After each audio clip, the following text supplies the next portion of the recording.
And here to tell us why it's so important to create awareness and be on top of our health is physical therapist and author Lisa Chase. Lisa, so good to see you again. Yeah, thanks for having me again. Well, it sounds like April is just pretty much covering everything. Yes. But that starts with our habits that we do every single day. Yes. How does that actually affect our physical health? Well, you know, it's amazing that, just the little habits that we do every single day makes an impact on our long-term health. So I'm sure everybody's experienced stepping on the scale and all of a sudden you're like, I just gained 10 pounds. Right. But you didn't just gain 10 pounds. It is the little habits that you've done. It's that creep.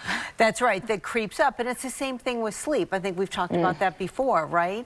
Not getting enough sleep, less than 6 hours. We know that long term that's going to affect our health, our heart, our brain. We see Alzheimer's, we see heart disease, diabetes, all these things just from not getting enough sleep. So it's the little habits that we do that gives us that either long-term good health or not so good health. Which is scary because I think last time too we talked about sleep, and that's the thing I just can't get. And it's since I was a kid, it's just I was like, I don't want to sleep, it's boring. But you really do feel it the next day, and you can look in the mirror after a week and notice the difference. But now we're finding all this new research that it leads to so many diseases. So many diseases, and so sleep is just so critical. I always tell my patients, if there is one thing I would change, I would improve your sleep, because it'll improve every aspect of your health, from pain to disease to just, protecting you from getting sick. There's so many benefits of sleep, but so many people don't get it. Lisa, I remember you saying that, and I hear you in my voice, in my mind, and I'm really trying, and I know so many people are doing the same. Now, you talk a lot about being responsible in your book. Yes. What does that even mean? Because I feel like we tell people that all the time. Be responsible for yourself. Yes. So look, be responsible is not about, taking blame or giving blame. It is about taking ownership.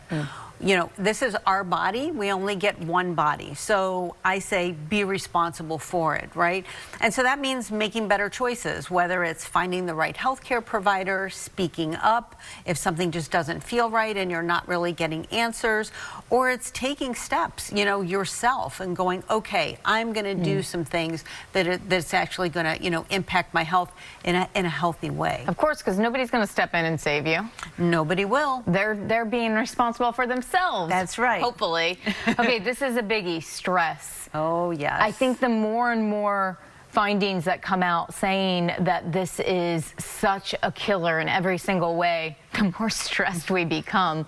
What can we do? And look, I mean, our society is more stressed, I feel like, than ever. So when we think about stress, I always think about the autonomic nervous system. That is the nervous system that controls our fight, flight, or our rest and digest. And it dictates how our organs are functioning. So when we're in a high alert state all the time, it's affecting our organs. And long term, we know that the research shows there's disease processes and things that happen. One of the things I see all the time with my patients is pain. If somebody has a lot of stress, I can't get them out of pain. So I have to help their nervous system to calm down. And, and then again, go back to the sleep to get that rest and recovery. Sure. But the stress, we all have different forms of stress, but how we manage it, what do we do to kind of mitigate it? And there's so many, great things that you can do simply just from breathing to, get out and, do a walk, to take a meditation class, so there's lots of options, but just being aware that that is affecting you and how it can affect you long term is really important. Well, it's appropriate that you say that because April also includes National Walking Day, which is so good for so many reasons. Yeah, it's so great, and it's so easy and accessible. Like, you don't have to go to the gym. There's no equipment that you have to use other than a really good pair of comfy shoes, and you can do it anywhere. So, easy things that you can do. after dinner, just go for like a 10-minute walk. That actually decreases our glucose spike. So, you know, getting up throughout the day and just walking around is going to help with that. You know, if you have a meeting, go outside and take a walk for just 10 minutes. It's easy to incorporate that into your day.